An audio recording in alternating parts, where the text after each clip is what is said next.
Hello. Welcome. How you guys doing? Today I'm gonna be making a tier list for the rerun characters. Who should you must pull for and who should you skip? Let's get right into the video.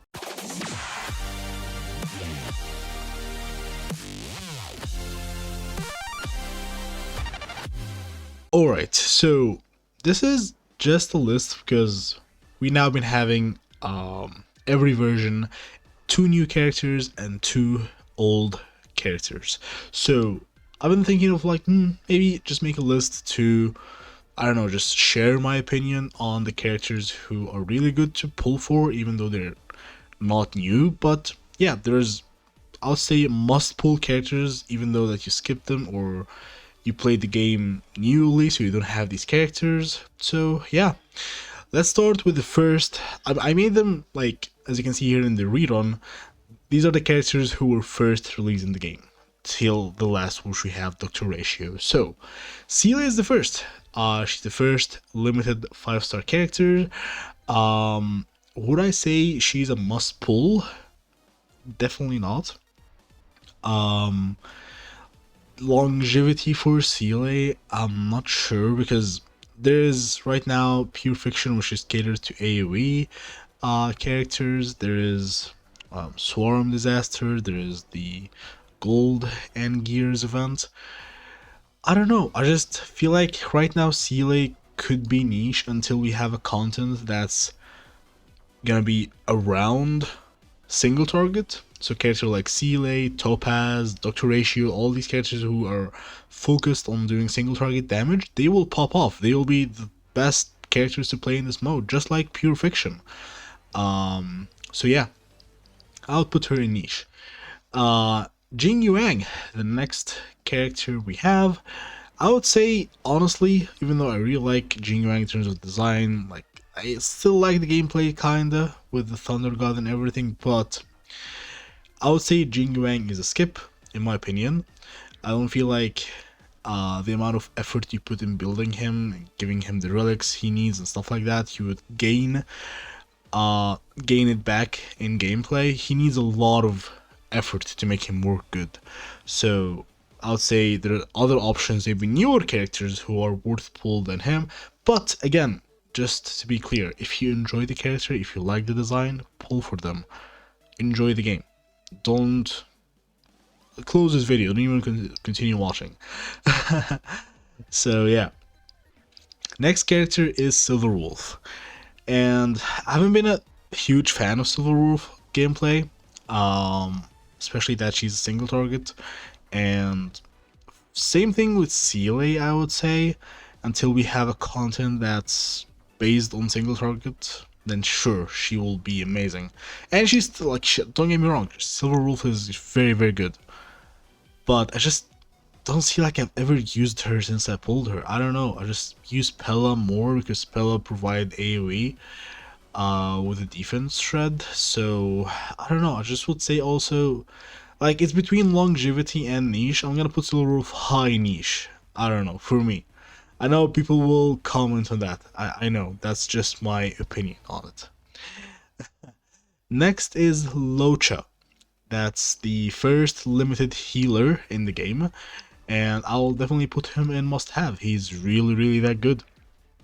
So yeah, Locha is in must have for me, especially for PlayStation players who did not get access to him. So if you need another healer, you have him. He's always gonna be there to save your blade and any other DPS who get lost with HP. So yeah, I'll say Locha is a must-have character. Next is Blade, the first character in the game who scales with HP. And that's something that I feel like is gonna have a longevity in the game, because there's a lot of DPS characters, and DPS I feel always gets outdated because, they could release another very good DPS. You're just gonna focus on the newer ones, right? But with Blade, I feel like with him being scaling of the HP that he have, not a lot of characters have that.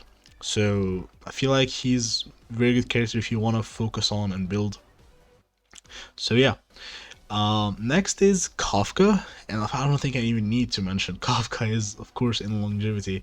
Like, every DUT character is gonna fall under the Kafka team till the end of the game. So you will always have Kafka if you like the DUT playstyle. Definitely, she's always gonna be there.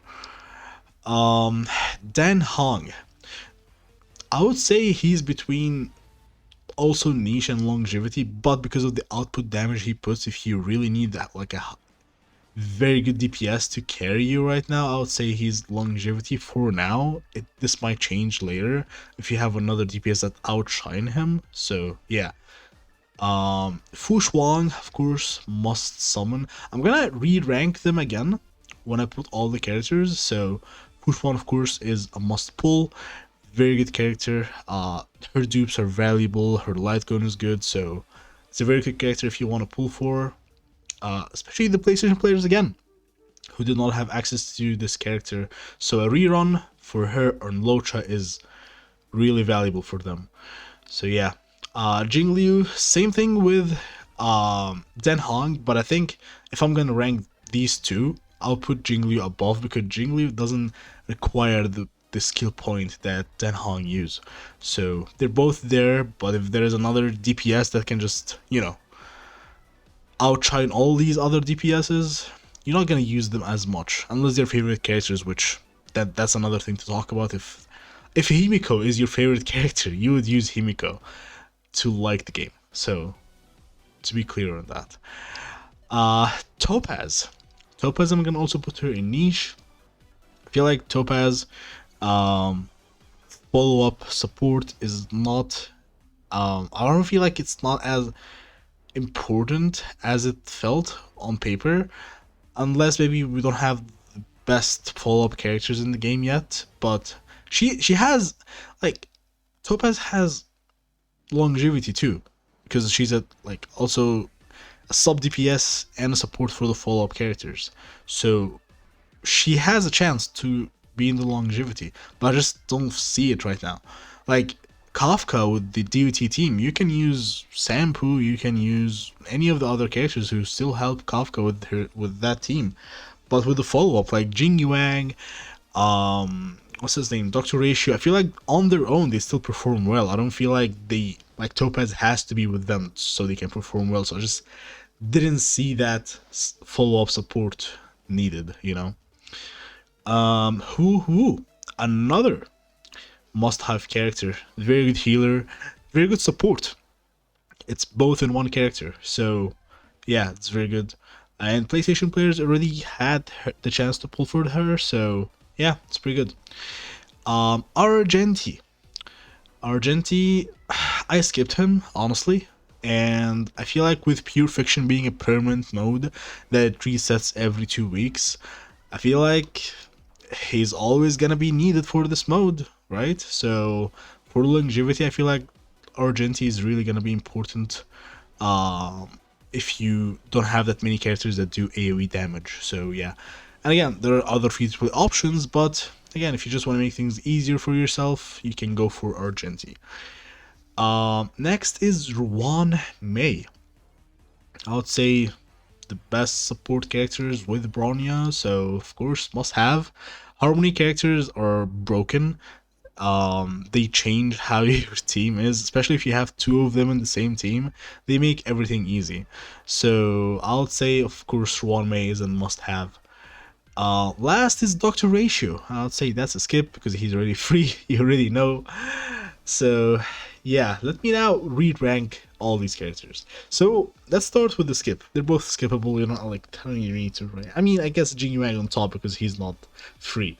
In the niche, I would still put Silver Wolf on top. With Seele and Topaz, yeah, I'm probably gonna keep Topaz last. But for the longevity, I'm gonna put Kafka at first, to be honest. With the release of Black Swan in 2.0.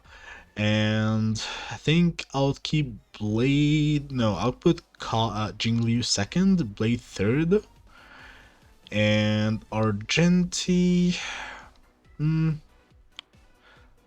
Yeah, I'll probably gonna put Argenti above Den Hong because again, as I said, DPSs there will be a lot of them, and they all works fine. If you put like effort in the relics and the light guns and all that stuff, they will do their job. Even the 4 stars, there are 4 stars who are better than 5 stars. So in terms of damage, you will find other characters to give you that. So yeah. But for the must-have, I think I'll put Fu Shuang the first. And healers are important, and so is the support. I'll put Hu Hu second, and Ruan Mei third, and Lo Cha fourth. That's my opinion on it. Let me know who are the characters you waiting for to come back in the game. And yeah, thanks again for watching. Appreciate you all. Stay safe and bye.